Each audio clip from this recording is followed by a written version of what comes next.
Welcome back to the channel, Kimyo and Space Cadets. It's the leader of the Cosmic Armada and librarian of K.O.D.E Archives, back to bring you another ORDEAL Webtoon review. We have a huge revelation in this chapter and I can't wait to talk about it. So before we get started, do me a favor and like the video, comment down below, and consider subscribing with the bell enabled in order to not miss a review. Now let's recap with the events of episode 126 titled The Anointed. Before we get started with the events, I do want to shout out Jay the God tier. He did have a theory based off of the panel shown in episode 19 adhering to this very reveal. I put in the description of the last video the shout out, but nonetheless. So with this chapter begins with the assembling of Orohime, and they call back to season 1 episode 19. As she gazes at Shay in a panic, she desperately exclaims, "You over there, who are you?" As they hold back the dam that is her frantic emotions, she continues questioning, "What have you done?" As Shay tightly grips K.O.D.E. A full body shot is shown with him donning a new attire with lace mantle flowing in the ashes of a burning city as he stands there looking unapologetic. As we shift back to the current time with Shay in the same unapologetic pose while facing Jose, as Zahara accepts her destined Kimyo and leaves Andrea's side, the chains of Pandora are released from the deepest parts of Andrea's soul as it is bound to it in order to stop the Kimyo and the weapon from escaping. Caught by surprise, Andrea immediately releases the seal of Pandora as she is both proud and frustrating, stating she no longer belongs to us. As the chains are broken, Mahalel exclaims, "I may have underestimated you, my lord. You have brought Zahara under submission, as I am. So too is the blade your servant." As the blade drops into the shadow of Shay, Mahalel continues by saying Zahara is now freed from Rome, yet she chooses to follow you. Your shadow is where she will hide her light. Pandora's chain caused her to be bound to Andrea's soul out of fear of it becoming free. Andrea trusts you, so therefore she released the weapon. Now it follows you. With Shay removing the garbs representing the K.O.D.E 5 pillars, as Mahalel monologues continues, "Even the lost put faith in the fulfillment of your calling. Do not fail them, son." As Shay readies himself for the battle to come, as the calm and calculated Kimyo Jose begins to lose his cool, he states, "Zahara, so that's her real name.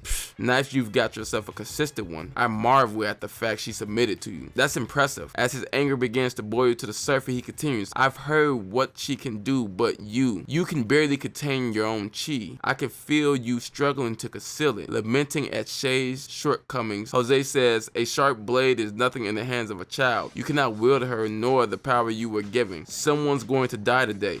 As Shay confidently remarked, "It's no secret who." While creating the dead star, Jose remarks, "That blade will destroy you. And when you are in ruin, all you love will follow." Continuing while getting lost in the beauty of the dead star, Jose continues by saying, "We will both reduce this place to rubble. But the difference between you and me is I welcome the rebirth." In an instant, he is consumed by the very power he has been exercising. As we peer inside to the rebirth of Jose, he begins to get lost in thought, stating, "The cursed beauty of my talent. I can cause all I destroy to be reborn." Reaching into his very sash, he grabs his most prized possession, a picture, cursing the very gift he was given. Continuing saying, "To think my own hand put out your light. Your memory should be joyous to me, but it leaves a bitter taste in my mouth." By bypassing the beauty of his talent, he can only hyperfixate on the photo of his deceased son, promising, "I will ensure they all drink from the same cup. They would know destruction with no hope." As the void is filled with more chi and physical might as it continues to expand towards Shay. Shay, completely unmoved by overwhelming power being flaunted in his face, sits there silently as Jose reveals his new transformation, Height of Rebirth, taking mere moments to grow larger than most buildings there. As we shift back to Mahalel stating, "Remarkable. That man has hidden enough chi to fill a void. That is truly great power." As Mahalel acknowledges their opponent, he asks, "Shall we reveal ours?" My lord, raising his hand, he silently calls K.O.D.E. While erupting from his shadow, he grips graciously and in an instant explodes in flaming chi, releasing the very chi held in containment in order to protect those around him as the armor anointed upon him, the creator, chosen armor. Kimyo Mahalel remarks humbly, "Marvelous." As his locks ignite in his newfound power, he continues, rudely interrupting the divine calamity of rebirth. Jose states that Shay is worthy to stand against his divine power, but will guarantee that he will fall. Shay disregarding his statement and only listening to Mahalel stating, "The drawbacks of this upon your body will be great, my lord. Even my eyes have not witnessed." Clearing the very heavens themselves in the center of an eruption of chi, standing Shay donning his anointed war state. Delaying no further, Jose readies his scepter, stating, "Let us see how sturdy your shield is," casting a beam of destruction aimed directly at our protagonist. Shay readies his shield, completely deflecting the beam of light. As he begins to hover off the ground, Jose says, "Come, Ilios, let us burn it all down." Intoxicated with hatred and power, he says, "Let them choke on on their blood and tears. Following an eruption of flame, Shei-Chi propels himself upward as he readies the horror. He says with great might, Ilios, chariot wheel, igniting a flaming slash.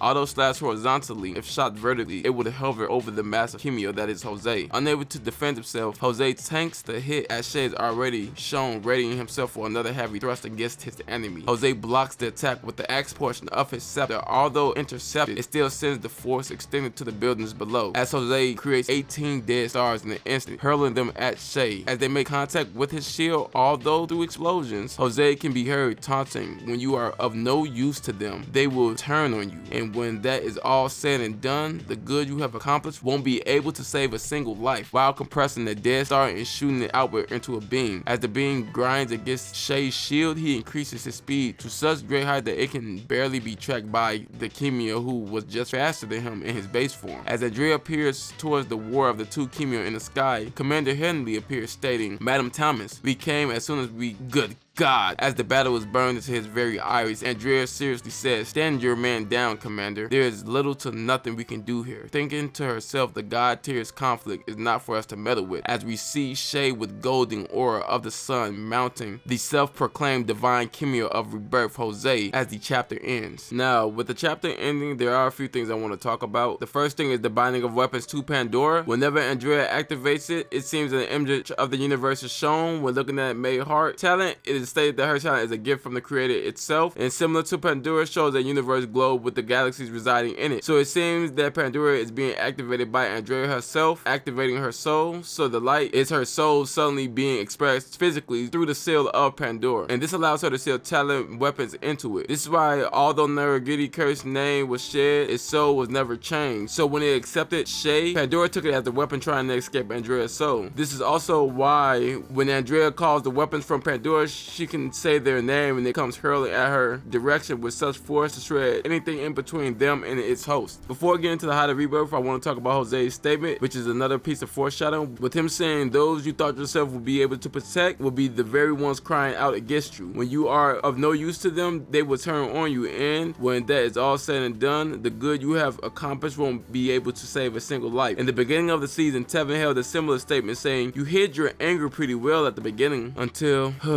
How can one not see your actions as justified what you've seen, what you felt? In the beginning of this chapter, we see Future Say standing in a destroyed city. We do know Urahime's sister can see the future death of Kimyo, although this may be a moment where the Shay we know dies and he dons a new mantle. With that Kimyo being so distraught by the destruction of everything, this Shay no longer cares of the formalities due to the repercussions of those formalities affecting his sufficiency. If we look back at the season 1 episode 34, the very environment was destroyed by what I assume to be those very flames. However, although murderous of his brother Tevin, Shay is still at a point where he could be reasoned with. After he freshly burns away the past that made him humanity's savior, I do want to discuss Jose's height of rebirth. Now, obviously his attack potency has skyrocketed. When taking a look at him in base form, we see that he can make, but not limited to, 3 dead stars forming at once for a non-named attack. We're looking at Ursa Major, he makes about 16 dead stars with effort. One could assume outside of the increase in mass, he also gets about 9 times stronger. So if he is comparable to the Gakis, this would mean even the weakest Gaki will be approximately 9 times stronger than a Gaki hand in regards to strength. But keep in mind, in Ordeal, experience makes up for the gap in skill, which the Gaki have in spades. The compression of that beam is still weaker than the very first Tomas that we've encountered, which is stated to be strong enough to destroy the continent. Keep in mind that Jose was amazed at the amount of mass being compressed into the miniature Tomas, and broke it down further to remark how dangerous it is. Even with the power being shown before us, it still pales in comparison to that. So right now, I would see him still edging out against Green War State Shay, but it's still completely outclassed against the Anointed State. And as I said in my last review, so be sure to go peep, Jose is now becoming a drunk off his own power and is analyzing a lot less compared to what we've seen in previous chapters. Now let's talk about the Anointed State. With the Anointed State, we see Shay easily being able to hold his own against the opponent. Although he did not struggle in base form against Jose, his irritation now understandable. Whereas as if he cannot defeat an opponent of this caliber, how can he hope to defeat the man that orchestrated the death of 3 of his fathers? When we look at the war state back in Greenland War, we see that he is able to keep up with Vao's base, reflecting that an inexperienced Kimyo was able to keep up with an experienced one, even though his chi rivaled the Great Four. Although being able to endure Kagaya in base, Kagaya figured he could beat Shay with his black mask. Tomas shot by Shay in base form then wasn't enough to crack the ground once sliced by Vao. Once he enters war state, it is able to cause cracks in the ground with molted rock. Given the wind pressure punch from Kagaya's angry mask could crack the ground there, war state Tomas seemed to be stronger than that. Roughly a 3 to 10 times multiplier from his base strength since he was able to break the katana of Val and briefly match him in strength. Now, Dante underscore from the Ordeal Discord speculated about Nodagidi's initial boost. He says, yep, Nodagidi can't wait for the time she whips him out and uses him. I would even predicted that will be in the high 40s to low 30s in the top 150 Kimyos because of the power boost that Nodagidi gives, which I calculated to be 120 times. As Grim questioned the amp, Dante goes further into his explanation, saying, yep, from the comment she made about the Kimyo that Nodagidi possessed, the guy in question was able to create 5-inch blades from his arm, but Nodagidi enhanced him to be able to make 50-foot blades. So I converted that 50 foot into 600 inches and divided that by 5 inches to get a 120 times multiplier. Now multiplying the low ball, let's say of a power boost of about 5 times, Shay gets from war state by the 120 times boost Shay gets from Zahara, we can speculate that this will make Shay approximately 600 times stronger than his base form low ball to 1,080 times stronger than his base form if you want to wank it, given that although very different moves, Ilio's Armadon only is large enough to wrap around Shay's body, but height wise will be shorter than he is. So one flaming slash from Ilio's chariot wheel being able to dwarf a giant phoenix kaiju. You can say named attacks takes more chi, and given its size, Shay used this ability effortlessly. There are a few things I want to talk about art wise. The void that Jose resides in is beautiful. It gives a similar appearance to May and Andreas. Even though all this beauty, the only light he had in his life was snuffed out by this very own power, giving his power its own unique twist of irony. Another thing I want to talk about is the forming of the anointed armor. Similar to the Warf state forming with blue flames, this armor is similar to Ian's talent. Let me know down below the name of the guy because I do not remember Ian's talent name, where his armor is being formed through his very chi, going to show that Shay has prepared himself strength-wise to someone Elios told him to be on the lookout for. Anyway, Space Cadets, this is all I got for this review. If you do enjoy reviews like this, be sure to let me know down below how was the format of the review. I am seeking to improve, so let me know how was the format. Let me know. The goal of this video is 100 likes, and if you can get it there in the first 48 hours, I will drop a topic video between episode 127 and 128 going over my top 5 Kimyo and Ordeal thus far. Subscribe to the channel with the bell enabled to be notified for the next video. But with that being said, see you, Space Cadets.